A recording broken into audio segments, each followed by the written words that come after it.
Mga idol at kabayan, isang Chinese fishing vessel at 17 mga sakay nito inaresto ng Coast Guard ng Taiwan. Ito ay dahil sa illegal na pagpasok nito sa katubigan at binangga pa ang barko ng Taiwan Coast Guard. Aktual na video, panoorin! 小心，你们小心，我们先撤开，我们先撤开。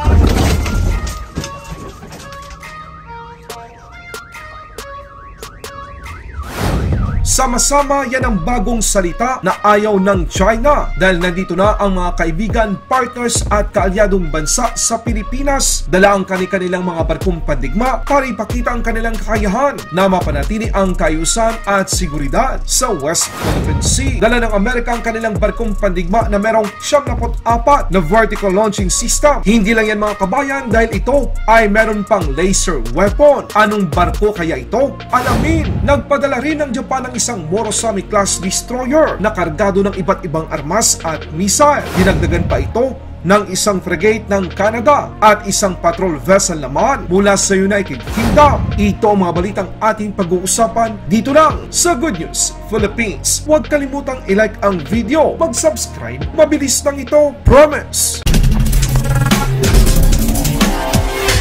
China walang nagawa sa Taiwan nang hinuli nito ang barko ng China at ang mga sakay nito. Dito natin napatunayan na ang estilo ng China ay puro pananakot lamang. Isang barko ng China na lula ng 17 katao inaresto ng Taiwan Coast Guard. Ito ay matapos banggain ng Chinese fishing vessel ang isang patrol boat ng Taiwan. Nadiskubre ng Taiwan Coast Guard ng isang Chinese fishing vessel ay illegal na nag-ooperate sa katubigan 11 nautical miles northwest ng Hsinchu sa Taiwan. Magsasagawa sana ng boarding inspection ang mga otoridad ng Taiwanese Coast Guard pero tumanggi ang crew ng Chinese fishing vessel at nagtangka pa itong tumakas. Dito na nagsimulang naghabulan ng halos 30 minuto ang barko ng Taiwan at ang barko ng China. Sumalpok ang Chinese fishing vessel sa Taiwanese Coast Guard. Kita sa port side ng Coast Guard ang basag na salamin at pagkasira ng railings nito. Matapos na kontrol ng Taiwanese Coast Guard ang tensyon, kinumpiska nito ang barko ng China at inaresto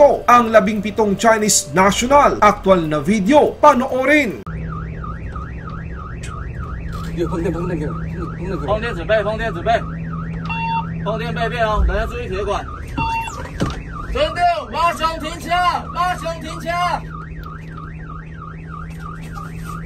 准定该过过呀，马上停掐。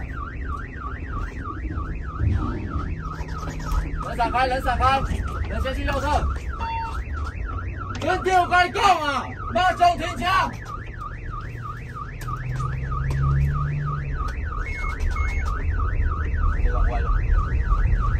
人员小心，人员小心，人员避开！哇，上班了，可以掐牛！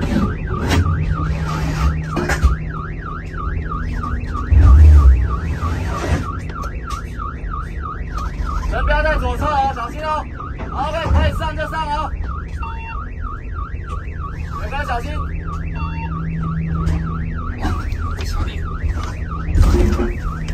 人员小心，人员小心，我们先撤开，我们先撤开。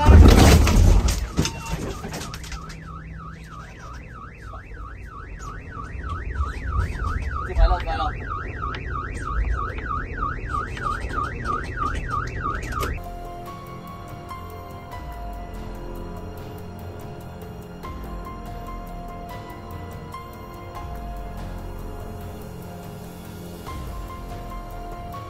Sa ibang balita naman, ang Pilipinas at Estados Unidos kasama ang Japan, Australia, New Zealand, Canada, United Kingdom, France at Indonesia ay opisyal nang binuksan ang pagsisimula ng naval exercise sama-sama na nagpapalakas sa operasyon ng maritime security ng mga bansa bilang suporta sa isang free and open Indo-Pacific. Sa panig ng Pilipinas, lalawak sa naval exercise ang BRP Antonio Luna FF-151 AW-159 Wildcat helicopter na may kakayahan sa anti-submarine warfare at marami pang iba. Sa panig naman ng Amerika, naririyan naman ang USS Dewey DDG-105, isang Arleigh Burke-class guided missile destroyer ng United States Navy. Ito ang unang barkong pandigma ng Amerika na nilagyan ng optical dazzling indicator laser weapon. Ito ay para i-neutralize ang mga drone o unmanned aerial system ng kalaban. Tulad ng inyong nakikita sa video, meron din itong 76 na Mk-41 vertical launching system na kayang maglunsad ng RIM-66M surface-to-air missile, RIM-156 surface-to-air missile, RIM-174A standard ERAM, RIM-161 anti-ballistic missile, BGM-109 Tomahawk cruise missile. Meron din itong Mark 32 triple torpedo tubes, Mark 46 lightweight torpedo, Mark 50 lightweight torpedo, Mark 54 lightweight torpedo. Napakadelikado kapag ito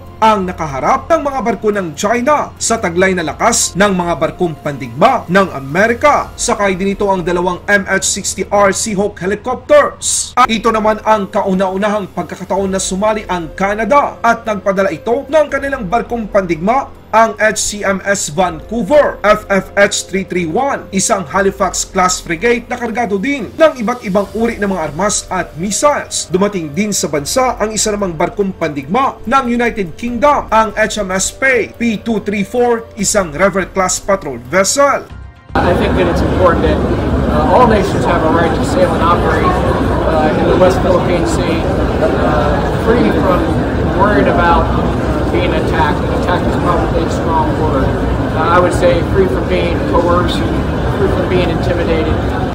They're under attack every day on the high seas, and there's no better way to ensure sovereignty and security than to sail and to operate together, sama-sama. We'll all learn something from it, and we'll all get better. And so, we'll continue to work together to see where we can take this exercise. This is just one of many exercises that we conduct in the region, but it's a very important one, and I applaud the Philippine leadership in being willing to bring in other nations to what was a bilateral exercise and expand it so that we learn and train with one another. That's how you get better. Sama-sama equips us to face an array of threats together. For us in the Philippine Navy, this activity serves as a vital platform for capacity building and empowers us to refine our naval warfare capabilities, addressing various dimensions of modern naval operations, from anti-submarine warfare to electronic warfare. This exercise enhances our readiness to confront the wide spectrum of security challenges. Laban Pinas.